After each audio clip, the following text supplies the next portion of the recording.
வணக்கம். நேற்று தமிழ்நாடு நிதிநிலை அறிக்கை வெள்ளை அறிக்கையாக வெளியிடப்பட்டிருக்கிறது.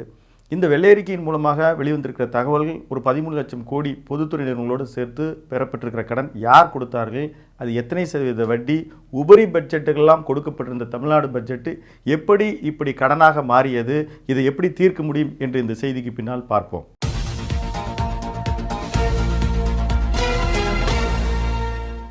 2006 காலகட்டத்தில் அன்றைக்கு நிதியமைச்சராக இருந்த அன்பழகன் அவர்கள் 89 கோடி ரூபாய் உபரி பட்ஜெட்டாக தமிழ்நாடு இதே நிதிநிலை அறிக்கை போடப்பட்டிருக்கிறது.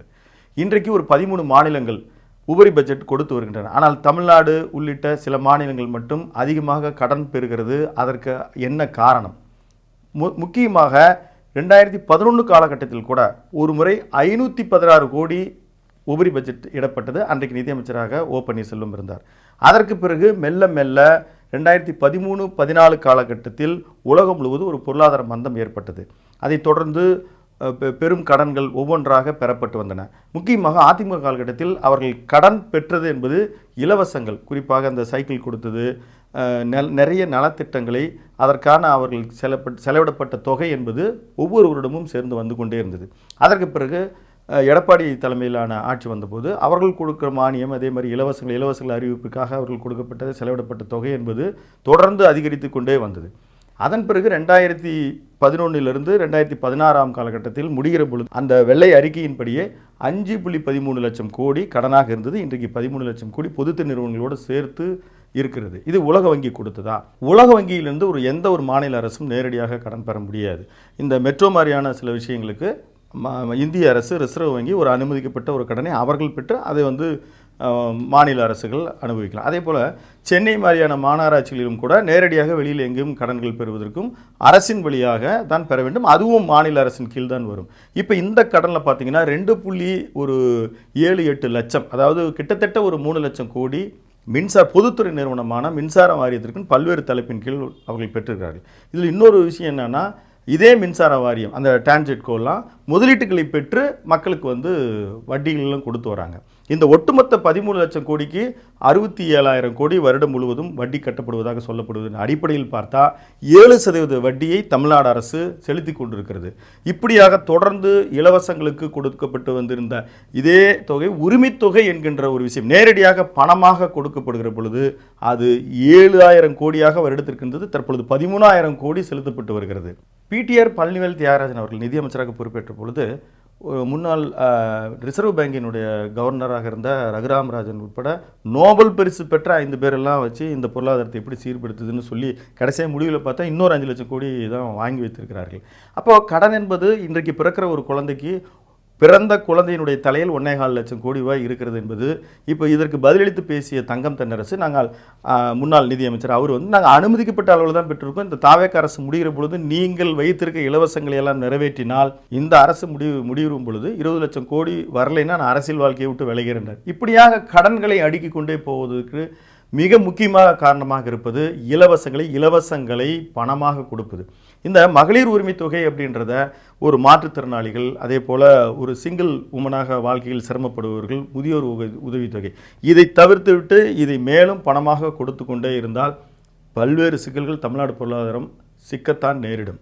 இதிலிருந்து தவிர்ப்பதற்கு மிக முக்கியமாக ஒரு பொருளாதார மாணவன் என்கின்ற அடிப்படையில் முக்கியமாக சுருக்கமாக புரியும் வகையில் சொல்லப்போனால் முதலில் பணமாக இலவசத்தை கொடுப்பதை நிறுத்த வேண்டும். அதற்கு அடுத்தபடி பெரிய வருவாய் ஈட்டுவதாக இருக்குவது வரி வருவாய் இனங்கள் தான் தமிழ்நாட்டில். அப்புறம் பத்திரப்பதிவுத்துறை, அப்புறம் கலால் டேக்ஸ் தனியாக. அந்த கலால் டேக்ஸு ஸ்டேட்லேயே ரொம்ப நேரடியாக பெற்றுக்கலாம். அதே ஜிஎஸ்டி, எஸ்எஸ்டி, சென்ட்ரல் ஜிஎஸ்டின்றது நீங்கள் மத்திய அரசு பெற்று நமக்கு வருவது. மிகப்பெரிய அளவில் கடன் வாங்குவதற்கு ஏற்பட்டது எப்போ அப்படின்னு பார்த்தீங்கன்னா, இந்த வேட் இருக்கிற வரைக்கும் தமிழ்நாடு ஃபஸ்ட்டு அதனுடைய தொகையை எடுத்துக்கும். அதற்கு பிறகு ஜிஎஸ்டி வருகிற பொழுது அந்த பிரிக்கிறதுல மாநில அரசு வஞ்சிக்கப்பட்டது என்பது உண்மைதான். ஆனாலும் தமிழ்நாட்டினுடைய இந்த லீக்கேஜஸ், அதாவது பல்வேறு இடங்களில் அதை ஒரு டிஜிட்டல் மயமாக்கி, குறிப்பாக அந்த கனிம வளத்துறையில எல்லாம் இப்போ ஏஐக்குன்னு ஒரு தனித்துறை வச்சுருக்கிறாங்க. அங்கே ஒரு நிலத்தினுடைய அடிப்படையில் ஏஐ மானிட்டரிங் செய்வதன் மூலமாக மார்க்கெட்டில் இருக்கிற வேல்யூக்கும் இங்கே இருக்கக்கூடிய கைட்லைன்ஸ் வேல்யூக்கு இருக்கிற வித்தியாசத்தை குறைப்பதன் வழியாக அங்கே இருக்கிற வருமானத்தை நிச்சயமாக ஒரு வருடத்திற்கு 10,000 கோடி ரூபாயை அதிகரிக்க முடியும்.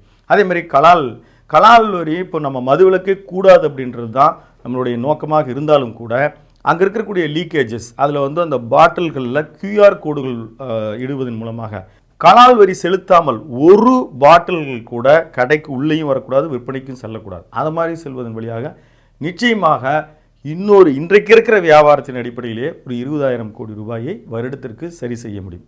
அதை தவிர்த்து இந்த கனிம வளங்கள், இந்த சவுடு மண்ணிலிருந்து ஆரம்பித்து மணல், இந்த மாதிரியான விஷயங்களையும் டிஜிட்டலைஸ் செய்வதன் மூலமாக ஒரு டிரான்ஸ்பரண்ட் கவர்னன்ஸ் செய்வது மூலம் ஏற்கனவே இந்த அரசு வந்து பொதுப்பணித்துறையில் ஒரு 10 ஊழல்களை நாங்கள் க்ளோஸ் பண்ணிட்டோம், எங்களுக்கு பார்ட்டி ஃபண்டெல்லாம் வேணாம் அப்படின்னு சொல்கிறத நம்ம நிச்சயமாக வரவேற்கிறோம், பாராட்டுறோம். இதனால தான் இந்த விஷயங்களை நம்ம முன்னெடுத்து வைக்கிறோம்.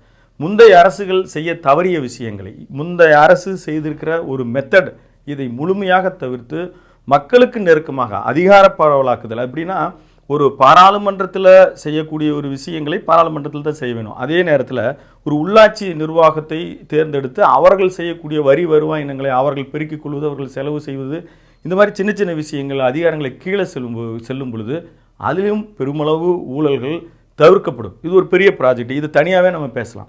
இதன் வழியாகவே ஒரு 10,000 கோடி ரூபாயிலிருந்து 15,000 கோடி ரூபாய்க்கு மேலே ஒரு மக்களுக்கு பல்வேறு வகைகளில் செய்யக்கூடிய அந்த லீக்கேஜஸை நாம் வந்து சரி பண்ணிக்க முடியும். அப்போது இதில் ஒரு மிக முக்கியமான 3 துறைகளில் கலால் வரிகளை சரி செய்வது, வரி இனங்களை முறைப்படுத்தி பெறுவது, அதே போல் பத்திரப்பதிவுத்துறை, இது மாதிரியான விஷயங்களில் ஒரு டிரான்ஸ்பரண்டாக மக்களுக்கு நெருக்கமாக ஊழலற்ற ஒரு நிர்வாகத்தை கொடுப்பதன் மூலமாக, அதே மாதிரி மிக நுணுக்கமாக ஆராய்ஞ்சு அது எல்லாமே டிஜிட்டலைஸ் செய்வதன் மூலமாக பெருமளவு பணத்தை நீங்கள் சரி செய்யலாம்.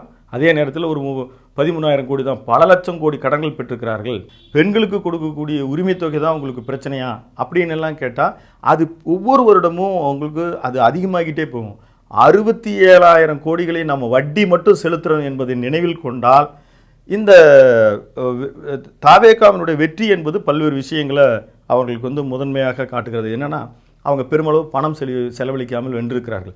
திமுகவிற்கு எப்படி நம்ம வந்து ஒரு கடவுள் எதிர்ப்பு கொள்கையும் இந்த மாதிரியான விஷயங்களுக்கு தான் மக்கள் வாக்களிக்கிறாங்களா அப்படின்னா கிடையவே கிடையாது. வேறு சில விஷயங்கள் அன்றைக்கு இருந்த காங்கிரஸ் அரசாகட்டும், அதற்கு பிறகு வந்து மக்களுக்கு நெருக்கம் இல்லாத ஒரு அரசாங்கத்தை திராவிட கட்சிகள் அதை செய்தன. அதை போல இங்கு இதுவரைக்கும் மலிந்து கிடக்கிற ஊழல்கள் அது குறித்த விஷயங்களை தைரியமாக ஒருத்தர் முன்னே வந்து ஆல்டர்னேட் பாலிட்டிக்ஸ் பேசுகிறார். மற்ற மாநிலங்கள் சொல்கிறாங்க ஒரு நடிகர் வந்து முன்னால் நிறுத்துறாங்க, ஆனால் அவர் செய்ய முனைகிறத அதை சொல்லுகிற வாக்குறுதிகளை இதற்கு முன்னால் கமலஹாசன் வந்தார், அவருக்கு அப்படி வெற்றி கிடைச்சுதான். ஆனால் விஜய் அவர்களுக்கு அதற்கான பெரிய வாய்ப்பு இருக்கிறது. மற்ற மாநிலங்களில் குறிப்பாக பவன் கல்யாண் போனவரெல்லாம் வெறும் கட் அவுட்டில் ரீல்ஸில் வந்துட்டாங்கன்னு மற்ற மாநிலங்கள் சொல்வது என்னென்னா, இங்கே இருக்க புறையோடி போயிருக்கிற இந்த லஞ்சங்கள், அதே மாதிரி ஒரு ஸ்ட்ரக்சர் மந்திரிகளெல்லாம் போய் அருகில் பார்க்குறதோ, ஒரு குறுநில மன்னர்கள் போன்ற மனோபாவத்தோட அவர்கள் என்னமோ வந்து ஒரு மக்கள் சேவர்களை மறந்து வாழ்ந்திருந்த இதற்கு இந்த மத்தியில் இப்போ வந்திருக்கிற ஒரு அமைச்சரவை என்பது, இப்போ அவர்கள் முன்னெடுப்புகள் என்பது அதே நேரத்தில் இந்த மக்களுக்கு மிக நெருக்கமாக ஊழலற்ற வெளிப்படையான, அதே நேரத்தில் ஒரு டிஜிட்டலைஸ்டு ஒரு சாதாரண ஒரு கான்ட்ராக்டரும் அல்லது ஒரு தேவை இருப்பவர்களும் அந்த மந்திரிகளும் அந்த அதிகாரிகளும் நேரடியாக சந்திக்காத பெருமளவு அந்த ஸ்ட்ரக்சரை உருவாக்கினாலே ஊழல்கள் குறையும். அதன் வழியாக பெரிய லீக்கேஜஸ் எல்லாம் கஜானாவுக்கு வருவதற்கு பெரும் வாய்ப்புகள் இருக்கிறது. இதுதான் நாம் சொல்லக்கூடிய மிக முக்கியமான பார்வை.